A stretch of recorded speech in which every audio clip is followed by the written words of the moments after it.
안녕하세요. 진로 레시피 백선기입니다. 사춘기 자녀를 두신 학부모님들 아이들과 대화하기 참 힘드시죠? 서로가 이야기를 나누고 싶은 마음은 굴뚝 같지만 부모는 애들이 마음을 터놓지 않아서 그 속을 모르겠다고 하시고 아이들은 내 마음을 몰라주고 잔소리만 늘어놓는다면서 서로가 마음의 문을 여는데 힘들어하는 것 같습니다. 부모님들 우리 아이들이 어떤 고민을 가장 많이 하고 있는지 혹시 아세요? 오늘은 지난 26년간 초등학교에서부터 노년에 이르기까지 정말 살기 힘들어 죽을 지경이라는 사람들에게 희망을 전달해주고 계신 한국생명의 전화 하상훈 원장님을 모시고 특히 청소년들이 주변에 쉽게 터놓고 얘기하지 못하는 은밀한 이야기들을 들어보겠습니다. 안녕하세요, 원장님. 안녕하세요. 네. 반갑습니다. 예, 반갑습니다. 먼저 그 생명의 전화란 단체에 대해서 좀 간략히 소개해 주시겠습니까? 네, 생명의 전화는 1976년 9월 1일 한국 최초의 전화 상담 기관으로 시작을 했습니다. 네. 제 삶의 위기에 처한 사람들, 여러 가지 고민과 갈등에 있는 사람들, 또 자살하고 싶은 사람들, 이런 분들을 위해서 24시간 365일 전화를 통해서 상담을 받고 있는 기관입니다.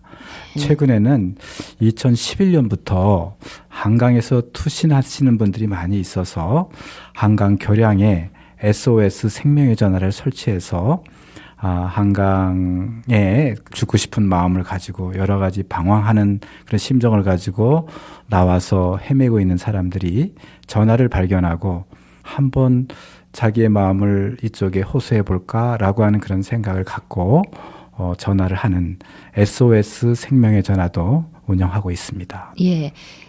지난 2011년부터인가요? 네. 그때부터 지난해까지 생명의 전화에 걸려온 전화 상담 건수를 보면요. 네. 전체 2,645건 가운데 10대 아이들이 네. 총 1,146건으로 가장 많았고요. 그중에도 특히 17살에서 19살 그 고등학생들의 그 상담 건수가 998건으로 가장 많은 것으로 나타났습니다. 네.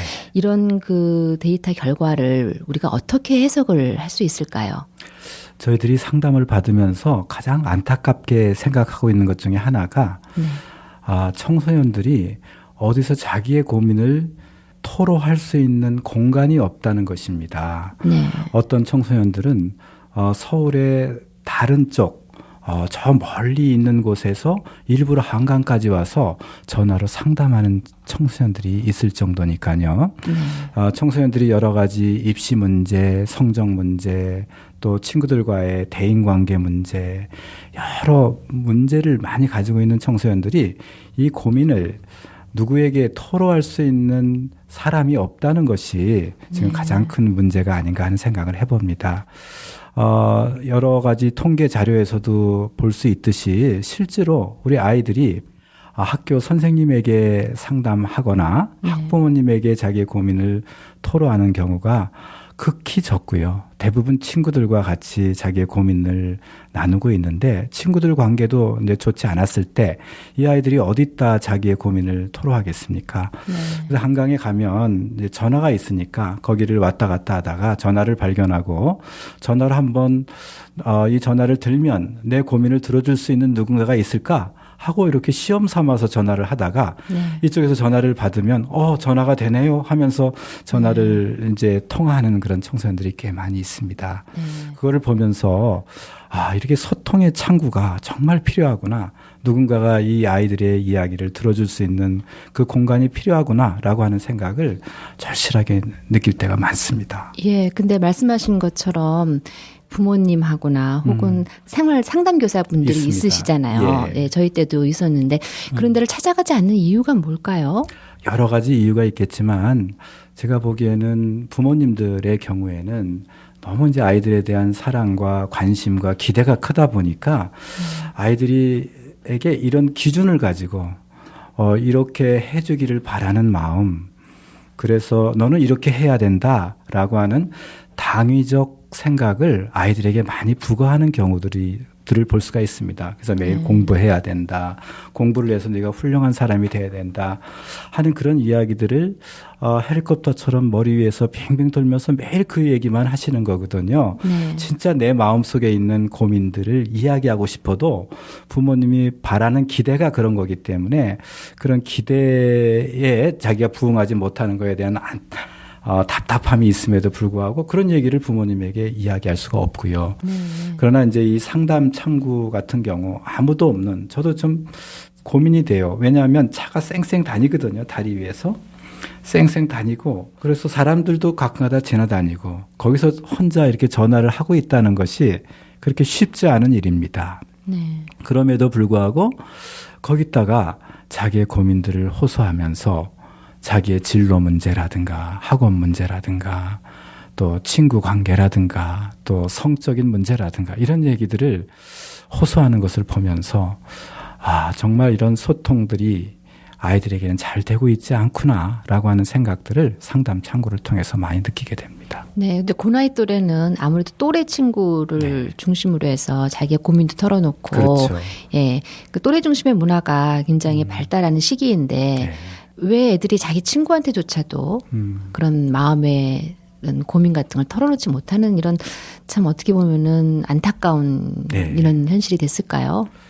아이들이 친구들에게 자기의 고민들을 이제 토로할 수 있는 그런 친한 친구들, 마음을 터놓고 이야기할 수 있는 그런 친구들이 많지 않다는 것이 가장 큰 문제입니다. 학교에 가면 아이들이 공부하느라고 서로 경쟁자가 되지 않습니까? 입시 위주의 경쟁적인 교육 풍토 속에서는 아이들이 이제 상대방이 다 나의 경쟁자고 얘들과 경쟁을 해서 내가 좋은 내신을 받아야 좋은 대학을 갈 수 있고 모든 것이 대학이라고 하는 대학 입학이라고 하는 것에 교육 과정들이 모두 초점을 맞춰 있기 때문에 아이들이 친구들과 허심탄회하게 자기의 속마음을 다 털어놓을 수 있는 친구들이 그렇게 많지 않은 것이 한 큰 원인이 아닌가 싶습니다. 또 그중에는 정말 친한 친구들이 있긴 하지만 그 친구들에게 자기의 속마음을 다 터놓고 얘기한다는 게 또 어떤 때는 부끄럽고 또 창피하고 감추고 싶은 그런 이야기들도 있지 않습니까? 네. 예, 아마 그런 원인이 크지 않을까라는 생각을 해봅니다. 예, 그러면 이제 직접 상담을 많이 이제 하셨고 아이들이 이제 자기네 고민을 이렇게 전화를 통해서 이야기를 하는데 어떤 이야기들이 좀 많습니까? 친구들이 주로 이제 부모님들과의 의견 차이가 있는 경우들이 참 많이 있는 것 같아요. 네. 어떤 아이의 경우는 이제 자기가 정말 예술 계통에 특별히 미술을 하고 싶은 그런 아이가 있었습니다. 네. 근데 부모님께서는 그 예술이나 미술 같은 경우는 이 다음에 너에게 정말 생활에 어려움이 있다. 정말 특출나게 잘하지 않으면 그 길로 네가 성공할 수 없다 생각하고 반대를 굉장히 강하게 하시기 때문에 자기가 원하는 대학에 진학하고 그 대학을 진학하기 위한 준비를 하지 못하는 것에 대한 답답함으로 이제 고민을 호소하는 그런 친구도 있고요.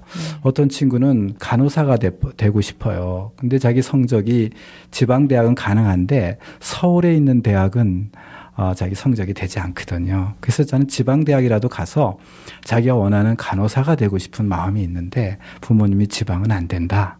지방대학은 그렇다. 이렇게 얘기하시면서 못 가게 하기 때문에 이게 답답한 그런 친구들도 있고요.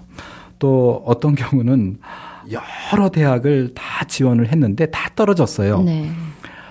이제는 너무 두려운 거예요. 내가 그동안에는 기대가 커서 부모님들도 기대를 했고 학교 선생님들도 기대를 다 했었는데 그 모든 대학을 다 떨어지고 나니까 이제는 부모님들로부터 내가 인정받지 못할 것 같은 또 학교에서도 나를 인정하지 않을 것 같은 그런 두려움 속에서 차라리 죽고 싶은 생각을 갖고 한강에 배회하다가 전화하시는 그런 사례도 있고요. 정말 우리 청소년들의 사례는 어른들이 보기에는 대수롭지 않은 그런 문제들임에도 불구하고 그것을 가지고 아주 심각하게 반응하는 경우들이 참 많이 있는 것 같습니다. 예, 우리 부모들도 애들이 뭐 공부하기 힘들다.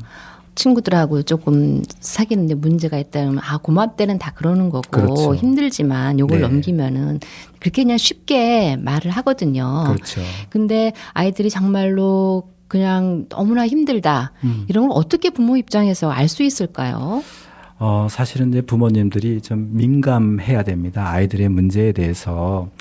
이제 부모들이 아이들을 바라보는 시각은 부모의 가치관, 부모의 관점에서 아이들을 바라보게 됩니다. 근데 아이들은 부모의 그 기대와는 좀 다른 생각을 하고 있는 경우들이 참 많이 있습니다. 네. 평상시에 가족 간에 많은 대화가 있고 서로 그런 고민들을 허심탄회하게 주고받는다면 이제 그런 고민들을 쉽게 알 수 있지만 대화가 단절되어 있는 그런 상황 속에서 아이들의 그 상황을 이해한다는 것은 상당히 어려운 입장이 아닌가라는 생각을 해봅니다.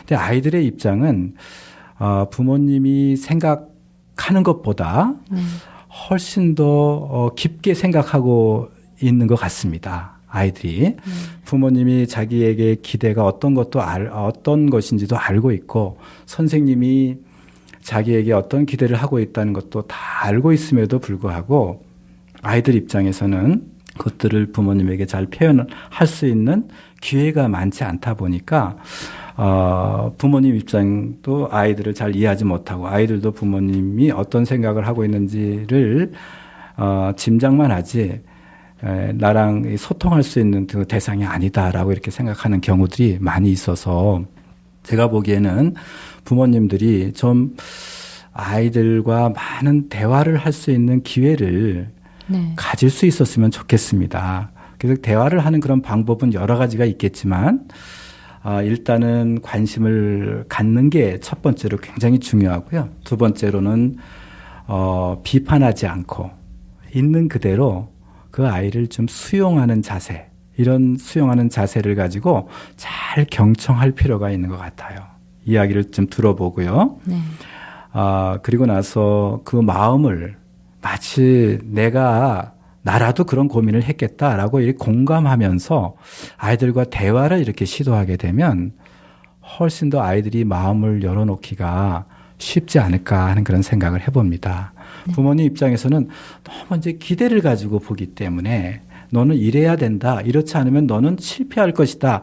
라고 하는 암묵적 메시지를 아이들에게 계속 주니까 아이들로서는 그게 엄청 부담이고 자기의 지금 있는 그대로의 자기의 모습을 표현하기가 쉽지 않지 않나라는 그런 생각을 해볼 때가 많습니다. 예, 원장님은 YMCA 청소년 상담실을 네. 개설을 직접 하셨죠? 네, 예. 그렇습니다. 그러면은 그때부터 지금까지 한 26년이라고 치면 어떤 변화 같은 게 있나요? 과거의 애들하고 지금의 아이들하고 어떤 고민이나 이런 면에서 좀 변화가 느껴지시는 게 혹시 있으신가요? 네, 그때도 이제 아이들도 청소년 시기에 고민이 많이 있었고요. 지금도 고민이 많이 있는데 그때와 지금의 아이들과의 차이라고 한다면 요즘 아이들이 훨씬 더 충동적인 것 같습니다. 네. 그리고 어떤 욕구 좌절, 그러니까 자기 기대로, 자기 마음대로 되지 않았을 때 그거에 대한 인내심이 좀 약해진 것 같은 그런 느낌이 좀 들어요. 웬만한 거 가지고 옛날에는 죽겠다고까지는 안 했는데 요즘은 아주 작은 일을 가지고도 죽고 싶다라고 이렇게 표현을 합니다. 가령 예를 들면 나랑 이렇게 어떤 A라고 하는 친구와 이렇게 절친 사이예요. 친하게 지내다가 그 나의 절친이 B라고 하는 다른 친구와 사귀고 있거든요. 나랑 사귀고 있으면서 이 친구와도 사귀면서 같이 다 함께 친구처럼 잘 지내면 아무 문제가 없지 않습니까? 나랑 같이 잘 새기다가 상대방 A 친구가 B 친구와 친하게 지내는 모습을 보면서 너무 이렇게 배신감을 느끼고 죽고 싶다고 한다거나 성적이 조금 떨어지게 되면 그 떨어진 성적에 대해서 예를 들면 1등을 계속 하다가 2등이 됐다라고 하는 것에 대해서 심각하게 반응을 해요. 네. 우리 2등도 잘한 거고 10등도 잘한 거 아니겠습니까? 예, 근데 10등 하기 힘들죠. 힘들잖아요. 네. 근데 그렇게 한 것에 대해서 너무 크게 그 압박감을 갖고 스트레스를 받아 하면서 참을 수 없어 하고 죽고 싶어 하는 그런 모습들을 보면서 이거는 좀 우리 아이들이 그렇게 좀 실패라든가 조금 좌절된 상황이라든가 네. 자기 욕구 불만적인 그런 상황에 대해서 굉장히 인내심이 낮아졌어요. 옛날에 비해서. 다 죽겠다고 하고 충동적으로 어떤 행동을 하려고 하는 그런 경향을 많이 볼 수가 있습니다. 그런데 사실은 애들이 그런 거는 다 어떻게 보면은 부모 탓이라고 할 수 있네요. 그렇게 길렀으니까요.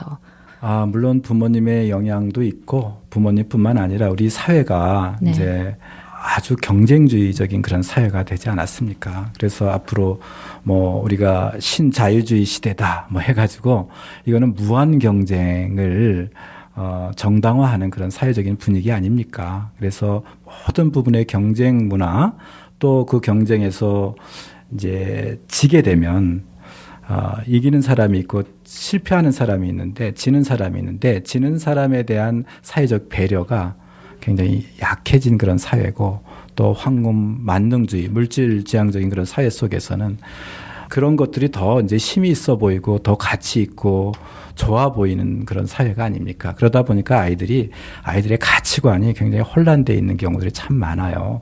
그래서 저는 진로 문제를 이야기할 때도 네. 아이들이 정말 무엇을 하면서 살아야 될지 내가 어떤 사람이 돼서 어떤 일들을 하면서 살아야 될지에 대한 가치관이 명료하게 형성되지 않는 경우들이 있습니다. 물론 청소년 시기에 그게 아주 가치관이 명료하게 돼야 된다.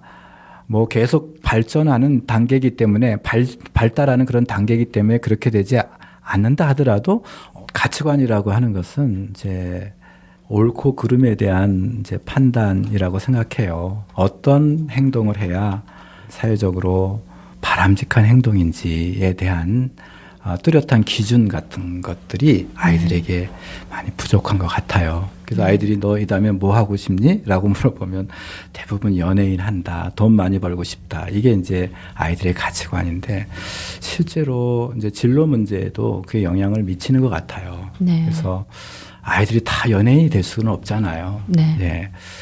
그래서 우리가 진로라고 하는 걸 부모님들이 생각하실 때도 진로에 대해서 진학이라고 하는 것과 진로라고 하는 그런 부분에 대해서 구분을 할 수 있었으면 좋겠다. 진학이라고 하는 것은 고등학교에 들어간다거나 또 대학에 들어간다거나 라고 하는 그것을 진로와 이렇게 연관시키는데 실질적으로 아이들이 대학에 들어가서 자기 적성에 맞지 않아서 진로를 바꾸는 경우들이 굉장히 많거든요. 과를 바꾸는 아이들이 많이 있거든요. 네. 그는 이제 일단 대학에 들어가고 보자라고 하는 그런 생각이 앞섰기 때문에 그런 것이다라고 하는 생각을 해보게 됩니다. 제 생각에는 진로라고 하는 것은 한평생 관점에서 봐야 돼요. 네. 그래서 아주 태어나서부터 죽을 때까지 우리는 발달을 하게 되는데 진로라고 하는 그런 개념은 특별히 청소년 시기의 진로라고 하는 개념은 청소년 시기에 발달해야 될 여러 가지 과업들이 있는데 그 과업들 속에서 자기가 나는 어떤 사람이고 나는 무엇을 해야 할 사람이고 또 내가 하는 일들이 다른 사람들에게 어떤 도움이 될 수 있는지라고 하는 그런 가치관을 분명하게 하는 그런 가운데서 진로의식이 형성이 된다고 생각이 되거든요. 그래서 정말 자기가 자기의 진로를 정할 때는 자기의 가치관, 자기의 어떤 흥미, 자기의 적성, 자기의 성격 이런 것들을 잘 고려해서 자기의 그 진학이라든가 진로를 이렇게 정해야 되는데 그런 것들이 잘 고려되어 있지 않고 일단 좋은 대학을 들어가야 된다라고 하는 것이 전제되어 있다 보니까 이런 것들은 좀 부차적인 것 같고 대학에 들어가면 다 할 수 있어 라고 이렇게 생각하다 보니까 대학 생활에서 실패하는 경우들이 참 많이 있는 게 아닌가라는 생각을 해봅니다.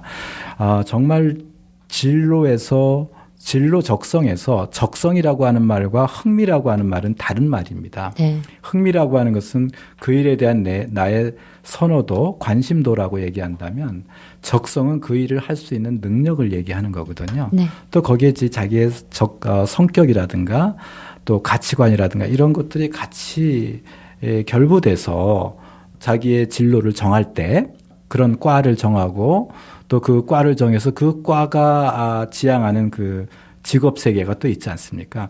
그렇게 진행을 해나가야 아이가 이제 행복해질 수가 있는데 그런 과정들이 많이 생략된 것 같아요. 우리가 서울에서 이제 부산까지 갈 때 지금 여러 가지 길이 있지 않습니까? 네. 그 가는 여러 가지 방법들을 우리가 미리 계획을 세우지 않습니까?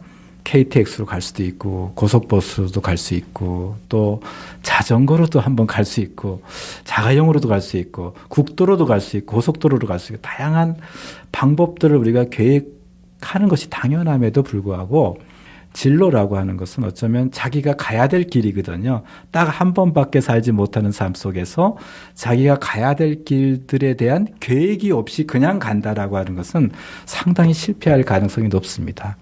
우리가 반복할 수 없는 삶이 우리들의 삶이잖아요. 근데 한 번밖에 살 수 없기 때문에 그 진로 의식을 개발하고 아주 어렸을 때는 그리고 진로를 이제 발달시키기 위한 여러 가지 교육이 좀 있어야 될 것 같고 네. 또 그런 거에 대한 진로를 잘 정해야 행복한 삶을 살 수 있다는 것에 대한 사회적인 그런 분위기가 잘 조성이 될 때 아이들도 진로를 잘 찾아갈 수 있는 게 아닐까 그런 생각을 해보게 됩니다. 예, 요즘 사실 분위기 자체는요, 네. 진로가 모든 아이들이나 학부모나 참 중요하다. 네. 예, 그거는 다 모두가 인지를 하고 있는데, 그런데 어떻게 그 진로를 찾아가느냐에 대해서는 학부모도 중요한 건 알지만 어떻게 좋을지 모르겠다라고 하고, 애들도 그렇게 자기 적성을 찾고 특기 이런 걸 찾고 싶은데 어떻게 찾아야 될지 모르겠다. 예, 이런 것 때문에 방황하고 고민하는 걸 주변에서 많이 보거든요. 그렇죠. 예, 근데 어떻게 찾아요? 일단은 부모님들이 아이의 진로를 찾기 위해서 네. 같이 찾아줄 필요가 있을 거라고 생각이 돼요. 어떻게요? 그러니까 진로는 어려서부터 이제 잘 탐색이 돼야 되겠죠. 네. 그래서 얘가 만약에 미술을 좋아하는 것 같다라고 생각한다면 어려서부터 이제 그 미술 전시회를 이제 같이 다닌다거나 또 그 그림을 그릴 수 있는 환경을 만들어 준다거나 해서 그런 진로 의식이 발달이 돼서 자기의 진로를 선택하는데 좋은 그런 환경을 만들어 줄 필요성이 좀 있고요. 그리고 또 부모님들 중에는 진로에 대해서 얘의 진로가 뭔지를 잘 모를 때는 네. 전문 기관들이 또 많이 있습니다. 그래서 네. 진로 상담소라든가 학교의 이제 학생 생활 상담소라든가 이런 데서 심리 검사를 해볼 필요가 있어요. 학교에서 네. 입학하고 나면은 애들 중학교 다 심리 검사 그런 거 하죠. 예, 하던데요. 뭐 지능 검사도 하고 예. 진로 적성 검사도 하고 그러는 것으로 알고 있습니다. 네. 이제 그런 부분에 대해서 사실은 학교 측에서도 부모님에게 네. 이 아이의 그 진로 적성에 대해서 같이 좀 부모님 교육도 학부모 네. 교육도 좀 필요하지 않을까. 예. 그냥 학교에서 아이들에게 그냥 가져오는데 부모님들은 몰라요. 그거를 보고. 네. 이 아이가 뭘 학교에서 가져오긴 했는데 얘가 이런 게 있나 보다라고 할 정도지 그것이 이 아이에게 주는 의미를 잘 모르거든요. 네, 저도 애들 뭐 학기 초 학년 올라가고 네. 예, 진학하고 나면은 그때 받아오거든요. 네. 그런 거 이제 뭐 다이아몬드 모양으로 이렇게 해가지고 그렇습니다. 어디 쪽에 가깝다 뭐 이런 거 있잖아요. 네, 네, 네. 그리고 이제 뭐 무슨 특기가 너는 뭐 예를 들면 수학 쪽이다, 네. 아니면 뭐 인문 쪽이다, 이제 네. 뭐 이렇게 하는데 어떤 거는 우리 애 같은 말도 안 돼, 내가 봐도 말이 안 되는 경우들이 있고요. 그건 혹시 그렇죠. 뭐 애들이 체크를 귀찮아서 그렇습니다. 예, 뭐 예. 이제 그렇게 한 경우도 있겠지만은 그래서 그게 학교도 너무 많은 학생들을 상대하다 보니까 네. 어려움이 있는 것은 좀 이해가 돼요. 네. 그렇지만 아이들 개별적으로 학부모님들이 그것을 보면서 한번 진로 상담 선생님을 한번 찾아가서 우리 아이가 이런 적성이 나왔는데 어떤지에 대한 이 심리 검사의 의미가 어떤 것인지 네. 한번 같이 상담을 해볼 필요가 있을 거라고 저는 생각하고요. 네. 또 학교가 아니더라도 이제 여러 이제 청소년 상담 복지 센터라든가 이런 다양한 기관들이 많이 있어요. 사회에는 네, 예. 그런 곳을 좀 찾아가셔서 예. 자기 자녀 문제에 대해서 함께 그 이야기를 나눠볼 필요성이 있을 것 같다는 생각을 좀 해보게 됩니다. 그러면 생명의 전화 같은 경우도 같이 상담받을 수 있나요? 저희들은 일반적인 상담을 하는데 이제 진로 심리 검사의 경우는 또 이 심리 검사만 전문으로 하는 또 그런 기관들이 있기 네. 때문에 그런 기관을 찾아가시는 게 훨씬 네. 낫지 않을까 싶습니다. 그럼 그런 기관들이 복지관이나 이런 구청이나 네. 이런 데서 하는 기관들이 있나요? 아니면 사설 기관인가요? 아닙니다. 이 정부에서 하는 기관 중에서 청소년 상담복지개발원이라고 하는 곳이 각 네. 지역사회에 좀 있고요. 그리고 청소년들을 상담하기 위한 그 교육청 차원에서의 그런 어떤 상담 기관도 좀 있고 네. 또 일반 민간 단체에서 하는 YMCA라든가 네. 또 저희 생명의 전화도 이제 상담은 하니까 그런 상담을 받는다거나 또는 위센터라든가 또 위센터요? 네네네 청소년들을 상담해주는 위기 청소년들을 상담해주는 위센터 뭐 이런 데서 알아보면 그런 길들은 얼마든지 있다고 생각이 됩니다. 네. 근데 그런 유료인가요? 아니면은 유료로 하는 데도 있고요. 네, 네. 대부분 정부에서 하는 그런 상담들은 무료로 이렇게 무료로요? 예. 해주게 됩니다. 심리 검사라고 하는 것은 아까도 말씀을 하셨지만 이게 100% 이 심리 검사를 받는다고 해서 그 아이를 정확하게 대변할 수가 없습니다. 네. 검사라고 하는 게 원래 그렇거든요. 그래서 이 심리 검사와 더불어서 이 아이와 이제 상담, 면담을 통해서 좀 더 그 아이를 잘 이해할 수 있는, 이 아이의 진로에 대해서 좀 더 잘 이해할 수 있는 그런 방향을 찾는 게 더 현명하다 이렇게 생각할 수가 있겠습니다. 예. 우리나라 같은 경우 특히 입시 문제 이런 걸로 아이들이 굉장히 고민을 많이 한다고 하는데요. 다른 나라도 마찬가지인가요? 아니면 우리나라가 너무 이 입시 위주이기 때문에 이런 현상이 좀 더 두드러진 건가요? 그래서 사실은 청소년 시기가 이제 많은 학자들이 얘기하기를 이제 질풍노도의 시기다 뭐 이런 네. 얘기도 하지 않습니까? 과도기다 뭐 해서 아이들을 좀 너무 이제 문제로 이렇게 바라보는 그런 시각들이 많이 있어요. 외국에서도 사실은 청소년들이 어려움을 겪고 있는 것은 사실입니다. 아이가 자신의 어떤 정체감이라고 할까요? 아이덴티티. 네. 자기 정체감을 이제 완전히 형성하지 않은 그런 단계에 있기 때문에 혼란을 겪고 있는 것은 우리나라나 거기나 마찬가지인데 우리나라의 경우는 조금 더 심각한 것 같습니다. 그게 뭐냐면 너무 입시 제도 중심으로 모든 교육 제도가 이렇게 편제되어 있어서 대학에 들어가는 것이 초등학교 때부터 준비를 하는 네. 그런 나라가 우리나라지 않습니까? 예. 그래서 아이들이 초중 고등학교 때 자기의 진로 적성에 대해서 충분히 탐색을 하지를 못하고 대학에 그냥 입학하는 경우들이 많아요. 그러다 보니까 오히려 아이들이 이제 대학에 들어가도 또 대학을 졸업하고도 막상 또 취직도 잘 안 되고 뭐 이런 상황에서 그런 갈등들이 다른 나라에 비해서 훨씬 더 심하지 않나라는 그런 생각을 해보게 됩니다. 그래서 외국 같은 경우는 사실은 초중고등학교에서 상당히 자기 정체감이 많이 형성이 돼요. 또 그런 교육적인 환경 속에서 또 많이 진로를 탐색할 수 있는 그런 계기들을 많이 이제 주는데 우리나라 같은 경우는 좀 대학에 입학하는 것이 학교의 목표인 것 같아요. 네.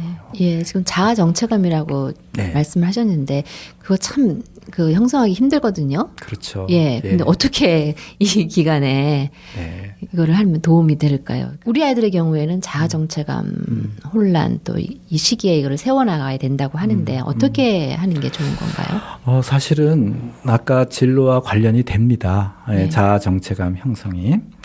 그래서 자기가 이제 내가 어떻게 살 것인지 또 무엇을 추구하면서 살아가야 될 것인지라고 하는 거에 대한 명확한 자기 인식. 이제 이게 어쩌면 자아 정체감이 아닌가라는 생각을 해봐요. 네. 이제 그렇게 되기 위해서는 그런 기회를 많이 줘야 되지 않습니까? 네. 자기가 누구인지, 나는 무엇을 하면서 살고 어떤 일들을 해야 내가 행복할 것이다라고 하는 그런 기회를 그런 것을 지금은 완전히 직업인이 될 수가 없지만 그런 것들을 체험해 볼 수 있는 또 그런 것들을 한번 시도해 볼 수 있는 어떤 기회들이 있어야 되는데 그 기회가 없다 보니까 아이들이 그 시간을 그냥 지나가 버려요. 그래서 대학생이 돼도 또 대학교를 졸업해도 부모님으로부터 완전히 독립하지 못하고 의존적인 세대가 돼서 정체감 유예가 됩니다. 그거를 소위 빚을 많이 진 나라가 빚을 못 갚을 때 모라토리움에 빠진다고 네. 하지 않습니까? 이것처럼 정체감, 그걸 유예라고 하는데 정체감 유예라고 하는 그런 말을 써요. 나이가 20, 30이 돼도 자기가 나는 어떻게 살고 자기가 누구고 무엇을 하면서 살 것인지에 대한 명확한 진로가 결정되지 않은 사람들이 지금 우리 사회에 너무 많이 좀 있습니다. 그래서 부모님에게 나이가 30이 돼도 의존적인 관계를 가지고 살아가는 경우들이 너무 많이 있어서 정말 안타깝죠. 그래서 제 생각에는 초중 고등학교 때 자기 교과를 통해서도 자기의 정체감을 찾아갈 수 있어요. 진로를 탐색해 나갈 수가 있습니다. 그리고 그런 환경을 만들어주고 그런 또 분들의 이미 진로를 성취하신 분들 있잖아요. 네. 그래서 내가 미술을 좋아한다. 그럼 미술을 좋아하시는 분들과 자주 접할 수 있도록, 그러니까 미술가들과 자주 접할 수 있는 그런 기회를 주고, 음악을 좋아한다. 그러면 음악가들과 또 음악의 여러 가지 프로그램에 같이 참여한다거나 또는 과학을 좋아하면 그런 쪽에 그 전문가들을 만날 수 있는 기회나 그런 전시회라든가 이런 것을 자주 방문하도록 도와주면서 자기의 어떤 진로의식뿐만 아니라 자기가 이제 살아가야 될 방향에 대해서 어렴풋하게나마 이렇게 자기의 로드맵 같은 것들을 자기가 좀 찾아 나갈 수 있는 기회를 학교 시절에 청소년들에게 많이 좀 줄 수 있었으면 좋겠다. 그런 생각을 많이 해봅니다. 그 원장님이니까 자아 정체성, 내가 누구인지, 예. 그래서 끊임없이 그 나를 알아가는 과정이 지금 조금 필요하다. 네. 나의 진로를 선택함에 있어서 네. 이제 그런 말씀이신 거죠. 그렇죠. 예. 우리가 사실 체험의 기회가 많지 않잖아요. 네, 예. 그렇습니다. 이런 거를 좀 부모님들한테 어떻게 좀 이러이러한 체험의 기회를 좀 늘려줬으면 좋겠다. 아이들이 원하는 것이 어떤 것이더라. 뭐 이런 걸 제안하실 수 있는 것이 있을까요? 그래서 우리가 물론 학교에서도 이제 현장 학습이라고 해서 그런 체험의 기회를 주는 그런 노력들을 많이 하긴 합니다. 네. 이제 그런 것들이 굉장히 형식적이고 이제 네. 진로와 연결되지 않는 현장 학습들이 참 많이 있는 것 같습니다. 네. 이제 제가 보기에는 자기가 어떤 사람이고 무엇을 하는 사람이고 무엇을 하고 싶고 저 앞으로 내가 이런 직업을 갖고 있어야 내가 행복한 삶을 살 수 있다라고 하는 것에 대한 아이들 나름대로의 명확한 자기 인식이 좀 필요한데 그런 인식을 갖게 하기 위해서는 그런 기회들이 많이 주어져야 된다고 생각해요. 학교에만 맡길 수도 없고요. 네. 또 가정에서 또 부모님들이 다 바쁘니까 아이들에게 그런 것을 만들어주기가 쉽지 않지 않습니까? 네.